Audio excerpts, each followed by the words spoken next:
Welcome to CG शिक्षा। जैसे कि हम लोग क्लास 8 का थर्ड चैप्टर समांतर रेखाएं का हम लोग बेसिक फंडामेंटल जो भी उसका सामान्य जानकारी था उसको देख लिए थे, जिसके अंतर्गत हम लोग समांतर रेखाएं का हम लोग अध्ययन किए थे। समांतर रेखाएं इस चैप्टर में आप लोगों का हर एक कड़ी में आता है। उसका उपयोग आपका समांतर रेखाएं का गुण क्या होता है, वह अगर किसी रेखा को प्रतिच्छेद करता है तो क्या बनता है, अंतःखंड को किस तरीके से काटता है, अंतःखंड को जब वह काटेगा तो किस तरीके का प्रारूप वहाँ पर किस तरीके के बिंदु को बनाता है, इसकी हम लोग डिस्कस करेंगे। तो इसी कड़ी में हम लोग इस लेसन थर्ड चैप्टर का एक्सरसाइज फर्स्ट को 3.1 का पहला क्वेश्चन को सॉल्व करने जा रहे हैं। ठीक है, तो चलिए पहला क्वेश्चन को देखते हैं। पहला यहाँ पर बोला है कि 6 सेंटीमीटर का एक रेखाखंड खींचकर इस पर कोई बिंदु P लेकर 2.5 सेंटीमीटर दूरी पर एक समांतर रेखा खींचिए। ठीक है, तो बेसिक आप लोगों का बताया था मैं। रेखा क्या होती है भाई? रेखा क्या होती है? जिसको हम लोग माप नहीं सकते हैं। रेखा को हम लोग माप नहीं सकते हैं, मतलब इस तरीके से होता है। देखिए, अगर ज्यामितीय आकृति में दर्शाएंगे तो वो इस तरीके से रहेगा। उसके बाद क्या होता है, अगर जिसको हम लोग माप सकते हैं भाई, जैसे कि इस पैनल की बात करें, इस रूम की बात करें, जिसकी लंबाई निश्चित होती है, जिसका मापन पॉसिबल होता है, उसको हम लोग रेखाखंड बोलते हैं। जैसे कि मान लेता हूँ कि इसकी दूरी कितनी है, 2 सेंटीमीटर। ठीक है, और जिसकी लंबाई का मापन करना संभव नहीं होता है, जिसको हम लोग माप नहीं सकते, केवल उसको ज्यामितीय आकृति के रूप में दर्शा सकते हैं, उसको बोला जाता है आपका रेखा। और जिसका मापन संभव होता है, जिसको मापा जा सकता है, उसको बोला जाता है आपका रेखाखंड। मतलब रेखा का ही एक टुकड़ा है आपका रेखाखंड। ठीक है, तो ये आपका रेखा हो गया, दूसरा हो गया रेखाखंड। अब इसी दोनों चीज़ को लेकर के आपके पास यहाँ पर बना है समांतर रेखा ना, यहाँ पर बना है आपका समांतर रेखा।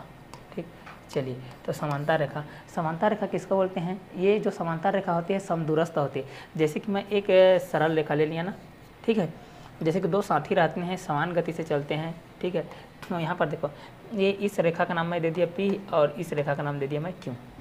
ठीक है, दोनों आपके समदूरस्थ हैं, समान दूरी पर स्थित हैं। ठीक है, ये आपको जो समांतर रेखाएं होती हैं ये एक दूसरे को कभी नहीं काटती हैं, इनका गुण ये होता है। ठीक है, तो बेसिक प्रॉपर्टीज़ को एक बार बता दे रहा हूँ कि अगर बेसिक प्रॉपर्टीज़ आपको पता नहीं रहेगा तो ये क्वेश्चन सॉल्व आपका नहीं होगा।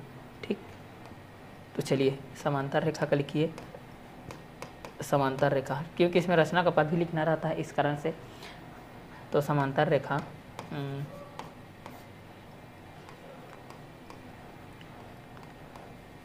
एक दूसरे को, समांतर रेखा एक दूसरे को कभी नहीं काटते, कभी नहीं काटते हैं।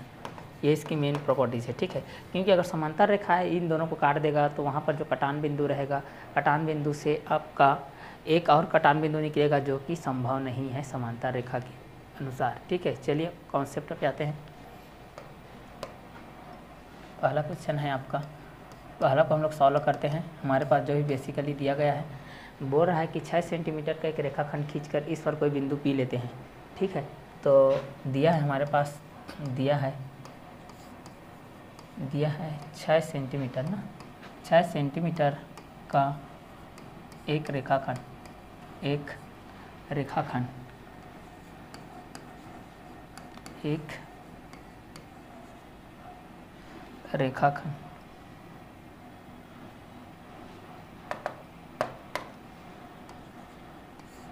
दिया है 6 सेंटीमीटर का एक रेखाखंड खींचना है हमको, खींचकर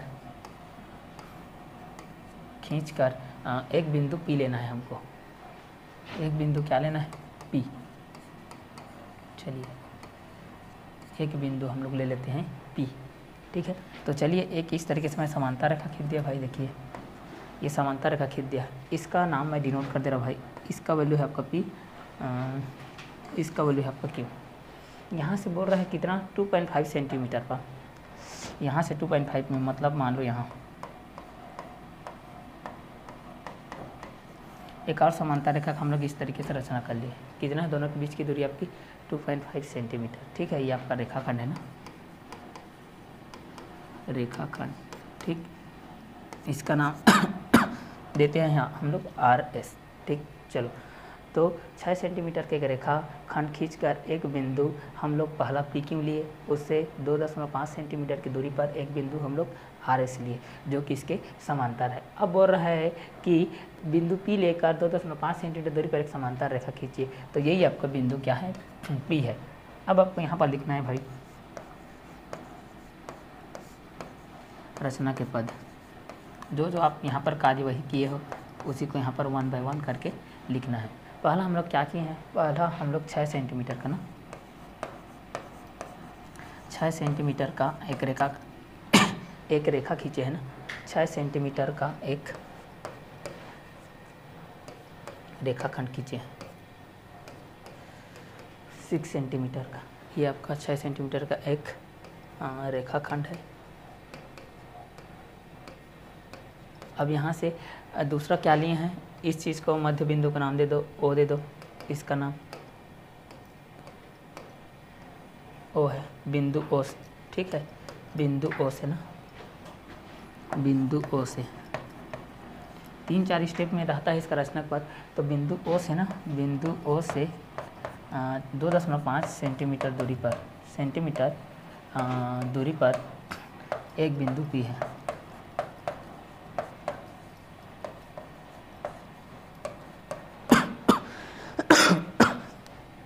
तो ये हो गया आपका रचना के पद में पहला क्वेश्चन के अंतर्गत, ठीक है।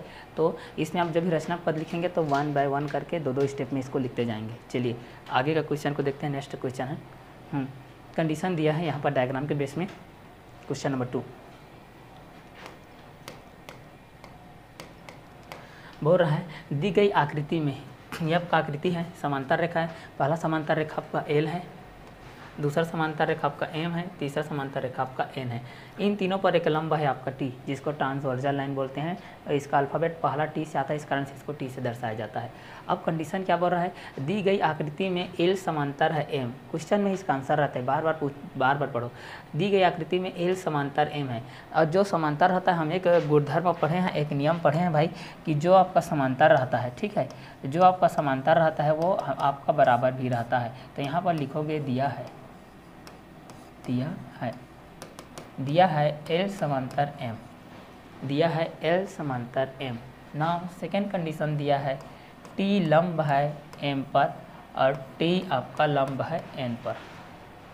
फिर से रिपीट कर रहा हूँ ना, आपके पास दिया गया है कि L समांतर है M पर, T लंब है M पर और T लंब है आपका N पर। क्लियर। तो हमको प्रूव करना है क्या M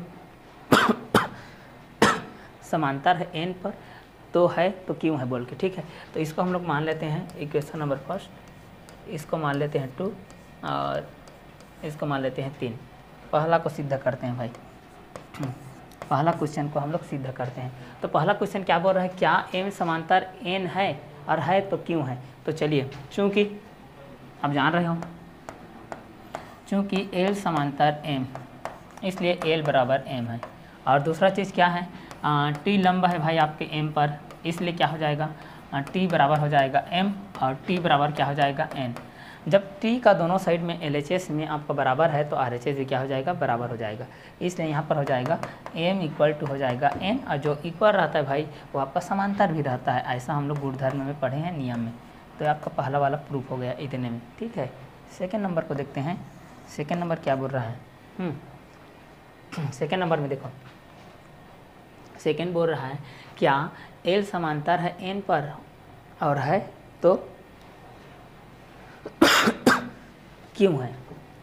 क्या L समांतर N है तो क्यों है। तो चलिए इसको मैं सीधा करके बता रहा हूँ। चूँकि हम जानते हैं कि L समांतर M हमको प्रश्न में दिया जा चुका है, और हमने ये सिद्ध किया है भाई कि M समांतर है N पर। तो देखिए यहाँ पर दोनों में M आ रहा है, M बराबर है तो M के बराबर L है। यहाँ पर तो N के बराबर M लिख सकते हैं ना, जी बिल्कुल लिख सकते हैं। तो यहाँ हो जाएगा L समांतर N, इसलिए L बराबर होगा N। ये आपका सेकेंड नंबर प्रूफ हो गया। थर्ड नंबर बोल रहा है क्या टी लंब है 1 पर है तो क्यों है। बिल्कुल है, क्योंकि लंब है, जब भी लंब बनता है मतलब 90 डिग्री का एंगल बनता है, लंबवत रहता है। जब भी जैसे कि मैं आपको देख रहा हूँ यहाँ पर 90 डिग्री मूवमेंट हो रहा है, 90 डिग्री थोड़ा सा मैं मूवमेंट करूँगा राइट साइड में तो एक्यूट एंगल बन जाएगा, न्यून कोण बन जाएगा। फिर सीधा देखूंगा तो राइट एंगल बन जाएगा, फिर लेफ्ट साइड देखूंगा तो एब्ट्यूस एंगल अधिक कोण बन जाएगा।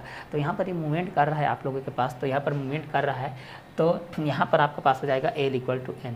तो इसलिए थर्ड नंबर का भी आप लोगों का ये भी सिद्ध होता है कि T लंब है आपके 1 पर, इसलिए T बराबर होगा आपका 1 पर। ये रहेगा आपका आंसर और यही हमको सिद्ध करना था। तो ये था हमारा क्वेश्चन नंबर 2। नेक्स्ट क्वेश्चन को देखते हैं। आगे क्वेश्चन दिए गए चित्र में यदि A पैरेलल है B पर और B पैरेलल है C पर तथा L व M दो तिर्यक रेखाएं हैं, यदि P Q का वैल्यू QR हो तो क्या ON बराबर NS है तो क्यों है। तो हमारे पास पहला जो पैरेलल लाइन दिया है, पहला P और P है, दूसरा पैरेलल लाइन दिया गया है Q, तीसरा पैरेलल लाइन दिया गया है R। अब इसका जो ट्रांसवर्जल लाइन है आपका L दिया गया है, M दिया गया है, तो L का आपका जो ट्रांसवर्जल लाइन दिया गया है यहाँ पर आपका P दिया गया है, Q दिया गया है, R। इसका जस्ट अपोजिट में आपके पास दिया गया है ONS। और यहाँ पर जो समांतर रेखा है उनको डिनोट किया गया है आपका A से, A for apple, B for ball, C for cat से। ठीक है, अल्फ़ाबेट का शुरुआत आपका ABC से होता है इस कारण से। तो चलिए हमको सिद्ध करना है भाई ON बराबर NS। तो चलिए सॉल्व लिखते हैं SOLVE.SOLVE। बेसिकली नॉर्मली जो भी आपके पास जो भी डाटा दिया गया है उसको पहले लिख लीजिए। तो हमारे पास बेसिक जानकारी के लिए दिया है यहाँ पर पहला कंडीशन हमारे पास क्या दिया गया है, इस पहले कंडीशन को हम लोग लिख लेते हैं। पहला कंडीशन हमारे पास दिया गया है कि यदि A पैरेलल है भाई B पर और B भी पैरेलल है आपके C पर, ये पहला कंडीशन, इसको मान लेते हैं भाई इक्वेशन नंबर 1। दूसरा कंडीशन ये रख रहा है, क्या रख रहा है, यदि L व M दो तिर्यक रेखाएं हैं, यहाँ पर देखो तिर्यक रेखाएं मतलब प्रतिच्छेदी रेखाएं, ये आपका L भाई साहब है, ये आपका M भाई साहब है। ठीक है, दो तिर्यक रेखाएं हैं जहाँ पर P Q = QR। क्योंकि यहाँ पर ये होता है, एक नियम होता है कि समांतर रेखाओं को काटने वाली जो भी तिर्यक रेखाएं होती है वो उनको समान अनुपात में बांटती है। इसको मैं गुरुधर्म में आप लोगों को बेसिक फंडामेंटल के रूप में बता दिया हूँ। ठीक है, तो जब भी इस चैप्टर को सॉल्व करेंगे तो उसका जो बेसिक फंडामेंटल है, जितने भी रूल्स है उसको मैं बताया हूँ, पहले उस वीडियो को देखिए, उसके बाद इस एक्सरसाइज में तभी आपको ये समझ में आएगा। चलिए सेकंड स्थिति देखते हैं भाई। सेकंड स्थिति हमारे पास है PQ = QR। इसको मान लेते हैं हम लोग इक्वेशन नंबर 2। ज्योमेट्रिकल चीज़ बहुत लोगों को कठिन लगती है, लेकिन बस इसमें आपको समझना है अपने दैनिक जीवन में होने वाले जितने भी उपयोग हैं, ठीक है उसी के बेस पे ये आपका बनता है। ठीक है, तो इसमें आपको थोड़ा सा डायग्राम को ही देख करके आप लोगों को चलना है। डायग्राम को देखोगे तो आपका आंसर अपने आप आ जाएगा। बस क्वेश्चन को देखना है, डायग्राम को देखना है, उसके बाद आप लोगों का आ जाएगा। क्लियर। तो यहाँ पर हमारे पास दिया गया है A parallel to B parallel to C, जहाँ पर A = B है, B = C है। चलिए इस क्वेश्चन को आगे सॉल्व करते हैं। तो चूँकि हम जानते हैं कि A = B है और B = क्या है, C है, चलिए इसको मान लेते हैं हम लोग इक्वेशन नंबर 3। क्लियर। चूँकि जानते हैं पहला L तिर्यक रेखा में, पहला L तिर्यक रेखा में देखते हैं, पहला L तिर्यक रेखा में देखते हैं कितना हो जाएगा, P है और Q है, ये आपका R है। दूसरा M में देखते हैं भाई, M वाला क्या इंसान है, क्या बोल रहा है देखते हैं। चूँकि M तिर्यक रेखा ONS, ठीक है, ये दोनों आपके ABC के अकॉर्डिंग है। क्लियर। तब यहाँ पर दोनों इक्वल है क्योंकि ये समान अनुपात में काटते हैं, मतलब PQ बराबर QR बराबर होता है ON बराबर होता है आपका NS। चलो, तो यहाँ पर इसलिए प्रूफ हो जाएगा आपका समान अनुपात है, इसलिए यहाँ पर हो जाएगा PQ बराबर QR और यहाँ पर हो जाएगा ON बराबर NS। It's that, prove that.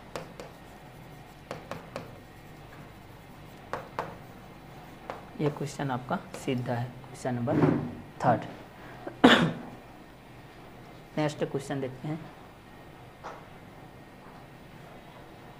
दी गई आकृति में AB समांतर है DC, EF समांतर है AB और E रेखाखंड AD का मध्य बिंदु है, तब यदि AB समांतर है EF पर और समांतर है आपके DC पर तो ये बराबर है तो क्यों है, इस चीज़ को आपको देखना है। ठीक है, तो इसको भी आपको डायग्राम को ही देखना है। ठीक है, जितने भी हमारे ज्योमेट्रिकल गणित है, जितने भी आपका ज्यामितीय गणित है, सभी डिपेंड करता है आपके डायग्राम पर, आपके आसपास के दैनिक जीवन उपयोग होने वाले वस्तुओं पर, ठीक है, जैसे कि आप लोग वर्ग पढ़ते हैं, आयत पढ़ते हैं, शंकु पढ़ते हैं, क्लियर। तो उसी के बेस पे है। अब क्वेश्चन बोल रहा है भाई कि दी गई आकृति में ए बी समांतर है डी सी और ई एफ समांतर है ए बी, तो ई रेखाखंड ए डी का मध्य बिंदु है, तब ए बी समांतर हो जाएगा आपका ई एफ पर और ई एफ समांतर हो जाएगा डी सी पर। तो चलिए पहला नंबर क्वेश्चन को सॉल्व करते हैं।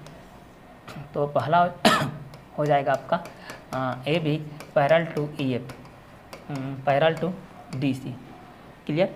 बस स्टेटमेंट आपको लिखना है। क्या लिखना है? स्टेटमेंट।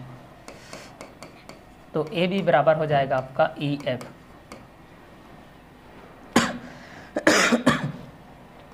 इक्वल टू हो जाएगा आपका डी सी, ये आपका 1 होगा, ये आपका 2 होगा। तो पहला है आपका ए बी बराबर है आपका ई एफ और दूसरा है आपका डी सी, ये आपका पहला हो गया।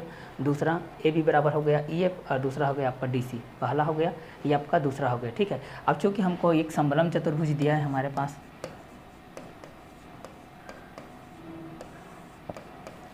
समलम चतुर्भुज दिया है हमारे पास, ए बी सी डी, मध्य बिंदु दिया है आपका ई और एफ। तो चलिए हम लोग देखते हैं ए बी सी और डी, ठीक है। जिसका मध्य बिंदु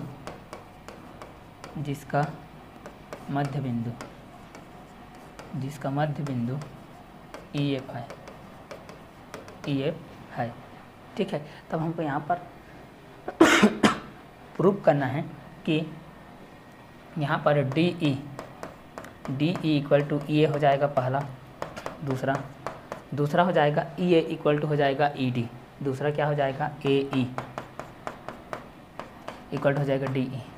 चलिए अगला हो जाएगा सी एफ इक्वल टू हो जाएगा एफ बी, तो सी एफ इक्वल टू हो जाएगा आपका एफ बी और एफ बी इक्वल टू हो जाएगा आपका सी एफ। इसको 1 मान लीजिए, 3 मान लीजिए, इसको 4 मान लीजिए। समीकरण 3 व 4 से आपका सिद्ध होता है कि A B parallel to E A parallel to D C. ये आपका सिद्ध हुआ। दूसरा बोल रहा है क्या एप रेखाखंड सी बी का मध्य बिंदु है, तो ठीक है, क्योंकि यहाँ पर देखिए ए बी और सी के बीच में स्थित है ना, तो यहाँ पर हो जाएगा सी बी का मध्य बिंदु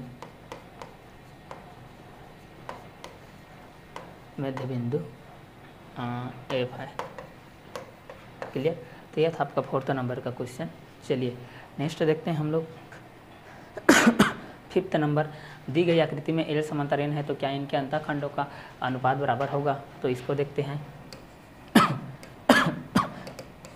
हमारे पास दिया है L A D equation number 1, दूसरा एम बी ई, तीसरा एन सी एफ, थर्ड। तो अंतःखंडों का अनुपात बराबर होगा, जी बिल्कुल होगा। तो यहाँ पर हो जाएगा ए बी के बटे बी सी इक्वल टू हो जाएगा डी ई के बटे ई एफ। समीकरण 1, 2, 3 से ये भी आपका प्रूव्ड है, क्लियर। एक क्वेश्चन भी आपका क्या हो गया? प्रूव्ड। चलिए नेक्स्ट देखते हैं। अगला है यदि डी ए सी बी और ओ एम सभी रेखाखंड ए बी पर लंब है, जहाँ ओ रेखाखंड ए सी और डी बी का प्रतिच्छेद बिंदु यदि ओ बिंदु पर है, तो इतने का वैल्यू ज्ञात कीजिए। ओ ए का वैल्यू 2.4 और ओ सी का वैल्यू 3.6 और बी ओ का है 3, तो डी ओ का ज्ञात करना है। तो कितना हो जाएगा? पहला हो जाएगा ओ सी के बटे हो जाएगा ओ ए बराबर हो जाएगा ओ बी के बटे हो जाएगा ओ डी। कितना होगा? 36/24 हो जाएगा, 3/ओ डी हो जाएगा। 12 × 36, 12/24, 3 OD इक्वल टू 3 × 6, OD का वैल्यू आ जाएगा 2। ये रहेगा आपका आंसर, क्लियर। और बोल रहा है कि AM/BM का भी मान ज्ञात कीजिए, तो AM/MB का मान भी ज्ञात करना है। तो इसका भी वैल्यू इसी के अनुपात के तुल्य आपका होगा। तो इतने में आप लोगों को फर्स्ट एक्सरसाइज कंप्लीट है। नेक्स्ट वीडियो लेक्चर में मिलेंगे हम लोग नेक्स्ट एक्सरसाइज के साथ।